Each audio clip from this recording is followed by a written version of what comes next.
नमस्कार बंधुरा केमन आছেন আপনারা সবাই। আমিও বেশ ভালো আছি। আজকের ইটস ঈশানীর আরেকটি ব্লগে জানাই আপনাদের সবাইকে সুস্বাগতম।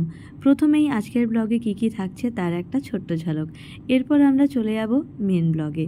বন্ধুরা সত্যি বলতে কি যত দিন যাচ্ছে একটু একটু করে অনেক কিছুই শিখছি, কিছুটা নিজে নিজে, কিছুটা সবারটা দেখে দেখে অনেক আইডিয়া আসছে, অনেক কিছু শিখছি।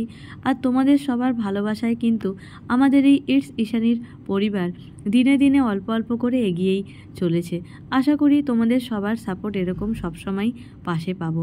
তো যাই হোক বন্ধুরা, এরপর আমি আমার আজকের এই ব্লগটা শুরু করতে চলেছি। আজকের ব্লগটা আশা করি তোমাদের সবার খুব ভালো লাগবে। এক এক দিনের ব্লগ এমন হয় যখন ব্লগটা আমি নিজে বানাই তখন আমার মনে হয় যে হ্যাঁ, আজকে আমি যাদের জন্য ব্লগটা বানাচ্ছি তাদের আজকে নিশ্চয়ই এই ব্লগটা ভালো লাগবে।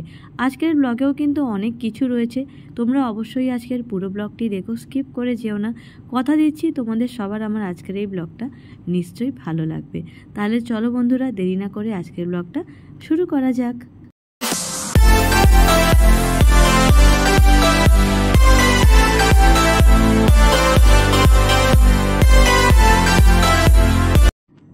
Hello friends, good morning to all. বন্ধুরা আজকে যখন সকালে ঘুম থেকে উঠেছিলাম তখন কিন্তু বাজে প্রায় ভোর 5:30। তখনও কিন্তু স্ট্রিট লাইটগুলো নেভেও নি। এই তোমরা হয়তো দেখতেই পাবে অনেক জায়গায় স্ট্রিট লাইটও কিন্তু জ্বলছিল। উঠেই যেটা দেখলাম যে আকাশটা কিন্তু পুরো মেঘলা, আর দেখে মনে হলো রাতে হয়তো ভালোই বৃষ্টি বাদল হয়েছে। আর সত্যি বলতে কি সকালে উঠে এরকম ওয়েদার দেখলে আমার মনটা ভীষণ ভালো হয়ে যায়। বাগানে গিয়ে দেখলাম আজকে জবা গাছে কিন্তু ফুলটা কম হয়েছে। মা বলল আজকে একটু কিন্তু বাইরে থেকে ফুল এনে দিস, তাহলে আজকে ঠাকুরকে পুজো দিতে সুবিধা হবে। আমি বললাম ঠিক আছে। আমার এই কদিন একটু শরীরটা ভালো যাচ্ছে না, তাই এই কদিন কিন্তু মা পুজোটা দিয়ে দিচ্ছে। মাঝে মাঝে আমিও দিই, মাঝে মাঝে মাও দেয়, দুজনেই আমরা দিই অল্টারনেট করে। তো যাই হোক, এই দেখো বন্ধুরা, প্রথমে একটু বাইরের প্রকৃতিটা ভালোভাবে দু চোখ ভরে দেখে নিচ্ছিলাম। এরপর সকাল সকাল ডিটক্স ওয়াটার খেয়ে নিয়েছিলাম এবং তারপরে কর্তামশাইয়ের জন্য একটু চা করলাম। ও আবার সকালে খায় দুধ চা, আবার বিকালে খায় লিকার চা, বা আমরা যেটাকে ওই র চা বলি, ব্ল্যাক টি বলি, যে যাই বলি। এই দেখো সঙ্গে দুটো গুড ডে বিস্কিট দিয়ে দিয়েছিলাম। আর এরপর আমি চলে গেছিলাম বিছানাটা পরিষ্কার করতে। এই দেখো বন্ধুরা, আগে ভালো করে বিছানাটা পরিষ্কার করে নিচ্ছি। যেটা আমি সবসময়ই বলে থাকি যে বাসি বিছানা সবার আগে ঘর থেকে বেরানোর আগে, ঘুম থেকে উঠে সবার আগে কিন্তু পরিষ্কার করতে হয়। বাসি বিছানা কোনো দিন কিন্তু ফেলে রাখতে নেই। তবে আরেকটা কথা কি জানো তো বন্ধুরা, যেদিন সকালে উঠে এত সুন্দর ওয়েদার দেখি না, সেদিন আমার যেন কাজ করার ইচ্ছা আর আগ্রহটা দ্বিগুণ হয়ে যায়।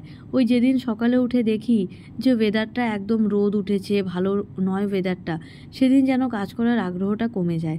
আর আজকে ওয়েদারটাই এত সুন্দর ছিল যে কাজ করার খুব আগ্রহ পাচ্ছিলাম। এই দেখো বিছানাটা পুরো ভালো করে পরিষ্কার করে নিয়েছি। আর ওই খাটের যেগুলো সাইডে দেখছো টি শার্টগুলো, ওগুলো কিন্তু সব দিয়ে দেওয়ার টি শার্ট, তাই এক জায়গায় রাখা। এরপর কিন্তু চলে গেছিলাম কিচেনে।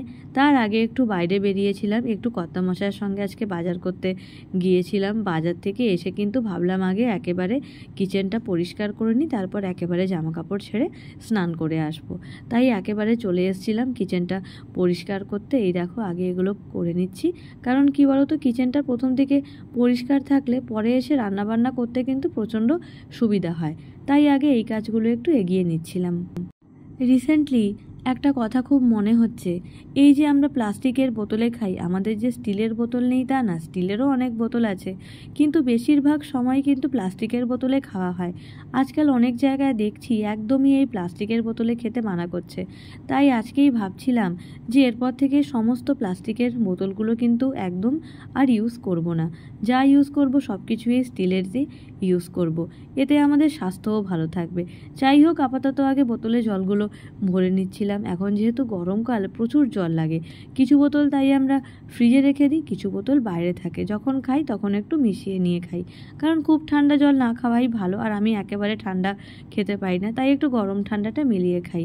তাই এই দেখো আগে সবসময় জলটা ভরে নিচ্ছিলাম। এই গরমকালে যে কতবার বোতলে জল ভরছি তার কোনো ঠিক ঠিকানা নেই। কত বোতলে জল ভরি, আবার দেখি কিছুক্ষণের মধ্যে জল শেষ হয়ে যায়। ভাবছি আবার কিছুদিনে একটা মাটির হাঁড়ি আনবো। যখন আমরা ছোট ছিলাম, যখন আমাদের ঘরে ফ্রিজটি যেসব কিছুই ছিল না, তখন তো আমরা মাটির হাঁড়িতেই জল খেতাম। জলটার টেস্টও যেরকম ভালো লাগতো সেরকম কিন্তু জলটা ফ্রিজের জলের এই ঠান্ডার থেকে মাটির হাঁড়ির জল খাওয়া কিন্তু স্বাস্থ্যের পক্ষেও বেশ ভালো। তাই ভাবছি এরপরে একটা মাটির হাঁড়ি নিয়ে আসবো। যাই হোক, এরপর এই দেখো পিউরিফায়ারটা একদম ভালো করে ঘষে মেজে পরিষ্কার করে নিচ্ছিলাম। এই পিউরিফায়ারটা কিন্তু আমার নিজেরই পছন্দ করা, ডিজাইনটা আমার বেশ পছন্দ হয়েছিল। আর এতদিন হয়ে গেল, প্রায় আজকে 3 বছর হতে যায়, পিউরিফায়ারটা কিন্তু খুব ভালোই আমাদেরকে সার্ভিস দিচ্ছে। যাই হোক বন্ধুরা, এরপর দেখো কাছাকাছি সব কমপ্লিট। এরপর এগুলোকে আগে একটু মেলে দিচ্ছিলাম। তখনও দেখলাম যে রোদ ওঠেনি, একদমই রোদ ওঠেনি। তবে হ্যাঁ, সকালে যতটা ওয়েদারটা মেঘলা ছিল সেই তুলনায় দেখলাম আকাশ একটু হলেও পরিষ্কার হয়েছে। তাই ভাবলাম আবার কখন বৃষ্টি এসে যায় তার আগে একটু জামা কাপড়গুলো মেলে দিই রোদে। আগে যখনই ফ্রি টাইম পেতাম তখন কিন্তু সিনেমা দেখতাম, ওয়েব সিরিজ দেখতাম, এখনও দেখি। রাতের দিকে মেনলি আমরা দেখি ওয়েব সিরিজটা। এমন খুব কম সিরিজই আছে যেটা হয়তো দেখা হয়নি বা কিছু, কিন্তু এরই মধ্যে আরেকটাও আছে ব্যাপার। এখন কিন্তু আমি বেশিরভাগ সময় ব্লগ দেখি। ব্লগ বলতে এই যে সবাই সারাদিন কি করছে কি না করছে। সত্যি বলতে কি, আমরা যারা হাউসওয়াইফ তাদের কিন্তু এই জিনিসগুলোর সাথে আমরা খুব ভালোভাবে কিন্তু রিলেট করতে পারি। আমি যদিও চাকরি করি, কিন্তু তাও যেগুলো আমাদের গৃহিণীদের কাজ সেগুলো আমরা চাকরি করি না করি সেগুলোতে একই থাকে। তবে হ্যাঁ, একটা কথা কি, এটা একটা কিন্তু বাড়তি কাজ। বাইরেটা সামলানো, ঘরটা সামলানো, সত্যি এটা কিন্তু আরও বেশি কাজ। তবে হলেও আমি বলবো, নিজের হাতে নিজের সংসার গুছিয়ে করার মতো শান্তি আর কিন্তু কোনো কিছুতে নেই। এই দেখো জামা কাপড়গুলো মেলাও হয়ে গেছে, সব একদম কমপ্লিট হয়ে গেছে। আর এরপর কিন্তু আমার প্রচণ্ড গরম লাগছিল, তাই গিয়ে নিয়ে আগে চট করে 1 গ্লাস গ্লুকন্ডি খেয়ে নিয়েছিলাম। তবে এ মাসে গ্লুকন্ডির সঙ্গে কিচ্ছু ফ্রি পাইনি, এটাই আমার দুঃখ। যাই হোক বন্ধুরা, এই দেখো মা এখানে কিন্তু বাসনগুলো ধুয়ে রেখেছিল। আমি তো আগেও বলেছি যে আমাদের হাউস হেল্প আছে, কিন্তু এটা ছাড়াও তো এরপর অনেক কাজ থাকে। মা ওগুলো করে রেখেছিল, আমি একটু ওগুলোকে গিয়ে উল্টে পাল্টে দিচ্ছিলাম। এরপর এই দেখো স্নান করা কমপ্লিট। প্রত্যেক দিন যেটা আমি করে থাকি, স্নানের পরে সিটিএমটা করি, সেটা আগে গিয়ে করে নিচ্ছিলাম। কারণ বন্ধুরা, আমি তোমাদের সব সময় যেটা বলেছি, আমরা যতই কাজ করি যাই করি, কিন্তু নিজেদের জন্য 10 মিনিট 15 মিনিট সময় আমরা সবাই বের করতে পারি।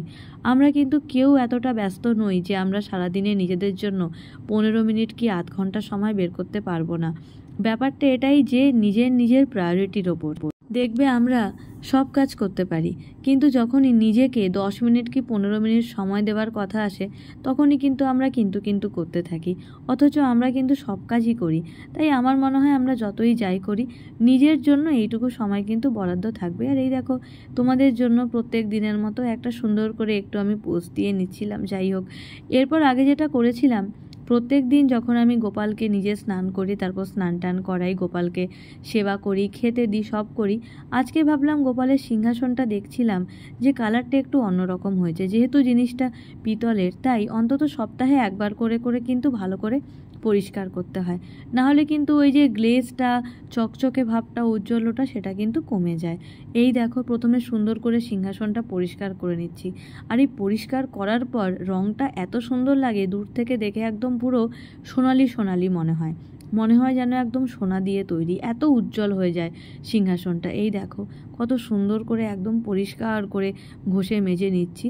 এরপর আমি যেটা আমার ইচ্ছা থাকে প্রত্যেক রোববার করার, কিন্তু এবার এটা আমার রোববার করা হয়নি, তাই এটা আমি এবারে সোমবার দিন কিন্তু করে নিয়েছিলাম। ছাদে যেহেতু বেশি রোদও ছিল না, তাই এই কাজটা করার সময় কিন্তু আমার একটুও কষ্ট হয়নি। এই দেখো সুন্দর করে নিচ্ছি, কারণ গোপালকে তো স্নান করাচ্ছি, কিন্তু গোপাল যেখানে প্রত্যেক দিন বসে শোয় সেই জায়গাটাও তো আমাকে পরিষ্কার রাখতে হবে, না তো কি আর ভালো লাগবে। এই দেখো আমি এই সমস্ত কাজগুলো করছিলাম। আর আজকের ওয়েদারটা ভালো থাকাতে কিন্তু সত্যি বলতে আমার সকাল থেকে আজকে অনেক কাজই কিন্তু করতে আমি বেশ আগ্রহ পাচ্ছিলাম। তো যাই হোক বন্ধুরা, এরপর গোপালকে আমি যাতে জলখাবার দিই সেই বাটি, গ্লাস সব কিছুই কিন্তু আমি ধুয়ে নিয়েছিলাম সুন্দর করে। তারপর সেগুলো শুকিয়ে নিয়ে আমি নিচে নিয়ে এসেছিলাম। তোমরা কে কীভাবে গোপাল সেবা করো আমাকে অবশ্যই জানিও। আমি তো নতুন গোপালটা পেতেছি, এখনও অনেক কিছু জানা বাকি। প্রত্যেক দিনই অনেক দিদিভাইদের, বোনেদের, বন্ধুদের ভিডিও দেখে অনেক কিছু জানতে পারি, কিন্তু জানার তো কোনো শেষ নেই, আরও জানার অনেক কিছু বাকি আছে। তোমাদের সাথে আজকে বন্ধুরা একটা কথা আমি শেয়ার করতে চাই। যখন এই চ্যানেলটা শুরু করেছিলাম, এর আগে আমার আরেকটা চ্যানেল ছিল, কিন্তু যখন আমি আমার প্রথম চ্যানেলটা খুলি তখন আমি অনেক কিছু নিয়ম জানতাম না, যার জন্য কিন্তু আমার চ্যানেলটা প্রায় 7-8 মাসের মাথায় বন্ধ হয়ে যায়। তখন কিন্তু আমার 500-র কাছাকাছি সাবস্ক্রাইবার ছিল। আমার তখন মনটা ভীষণ খারাপ হয়ে গেছিল যে এতদিন এত কষ্ট করে একটা চ্যানেল তিলে তিলে গড়ে উঠলাম আর এখন এই অবস্থা। যাই হোক, তখন যেই ভুলগুলো করেছিলাম সেটা কিন্তু এই চ্যানেলের ক্ষেত্রে আমি করছি না। এবার বাকিটা পরে কি হয় সেটা সম্পূর্ণ ঈশ্বরের ইচ্ছা। আমি আমার মতো করে এগিয়ে চলেছি। আর সত্যি বলতে তোমাদের সবার ভালোবাসায় আমার এই ইটস ঈশানীর পরিবার আজকে কিন্তু অনেকটাই এগিয়ে চলেছে। আশা করি খুব তাড়াতাড়ি আমরা 1K কমপ্লিট করব, যদি তোমরা এভাবেই আমার পাশে থাকো। যদি আমার গোপাল সেবায় কোনো ভুল ত্রুটি হয়ে থাকে আমাকে অবশ্যই জানিও, কারণ আমি নিজে যেটুকু জেনেছি, যেটুকু আমি পারছি আমি সেইভাবে করছি। যদি এর বাইরেও কিছু থাকে তোমরা আমাকে অবশ্যই জানিও, আমি সেই মতো করার নিশ্চয়ই চেষ্টা করব। এই দেখো, গোপুসোনাকে স্নান করানো হয়ে গেছে। এরপর গোপুসোনাকে একটা সুন্দর জামা পরিয়ে দিলাম। আমি এটা শুনেছি যে গোপুসোনার নাকি হলুদ রঙটা সব থেকে ভালো লাগে, তাই আমি কিন্তু যখনই জামা কিনতে যাই আমি কিন্তু হলুদ রঙের একটা জামা কিনেই আনি। এরপর এই দেখো গোপুসোনাকে প্রসাদ দিয়ে দিচ্ছি, মিছরি দিলাম আর সঙ্গে দিয়েছিলাম কাজু কিশমিশ। এবার বন্ধুরা, তোমরা যদি বলো যে আমি প্রসাদের মধ্যে কেন তুলসী পাতা দিচ্ছি না, আমাকে ঠাকুরমশাই বলেছিলেন যে যদি প্রত্যেক দিন তুলসী পাতা দেওয়া সম্ভব না হয় তাহলে গোপালকে যেখানে প্রতিষ্ঠা করছো সেখানে যদি আসনে একটা তুলসী কাঠের মালা থাকে তাহলেই কিন্তু হবে। তাই আমি আসনে একটা মালা রেখে দিয়েছিলাম। আর এই দেখো, এই ছোট্ট ঘন্টাটা আগের দিন ও আমাকে বাজার থেকে এনে দিয়েছে। আমাদের একটা বড় ঘন্টা ছিল, কিন্তু এটা আমি ওকে বলেছিলাম একদম ছোট্ট দেখে একটা ঘন্টা আনবে। আমার কিন্তু ঘন্টাটা ভীষণ পছন্দ হয়েছে। এই দেখো, এরপর হয়ে গেল গোপাল সেবা একেবারে কমপ্লিট। এরপর ঝটপট চলে গেছিলাম কিন্তু রান্নার দিকে। ও আজকে সকাল সকাল বাজার থেকে কিন্তু পাবদা মাছ নিয়ে এসেছিল। এই কদিন রুই কাতলা খেয়ে কিন্তু আর রুই কাতলা খেতে একদম ইচ্ছা করছিল না, মনে হচ্ছিল একটু অন্য কিছু খাই। তাই কিন্তু পাবদা মাছ খাবো বলে বলেছিলাম, ও নিয়েও এসেছিল। সঙ্গে একটু পেঁয়াজ, টমেটো, ধনেপাতা, রাঁধুনি সব কিছু দিয়ে একটু মুসুরির ডাল করেছিলাম। আর সাথে ছিল ধনেপাতার বড়া, চালের গুঁড়ি, বেসন, একটু বেকিং সোডা, একটু চিনি, একটু লবণ, একটু লঙ্কা গুঁড়ো, হলুদ গুঁড়ো সব দিয়ে। এটা কিন্তু খেতে খুবই মচমচে হয়। যদি এই ব্যাটারটা করে আধ ঘন্টা রেখে দিয়ে তারপর বড়াগুলো করা হয়, এগুলো কিন্তু বর্ষাকালে খেতে খুব ভালো লাগে। আজকে যেহেতু ওয়েদারটা একটু মেঘলা মেঘলা ছিল তাই আজকে কিন্তু এই বড়াটা করে নিয়েছিলাম। আর তারপর যেটা ডেলি করে থাকি, খাবারের সাথে শশা আমরা সবাই খাই, তাই আগে শশাগুলো কেটে নিচ্ছিলাম। এই দেখো বন্ধুরা, তবে মা আগে থেকে মাছগুলো ভেজে রাখায় আমার কিন্তু কাজটা একটু বলতে কমেই গিয়েছিল।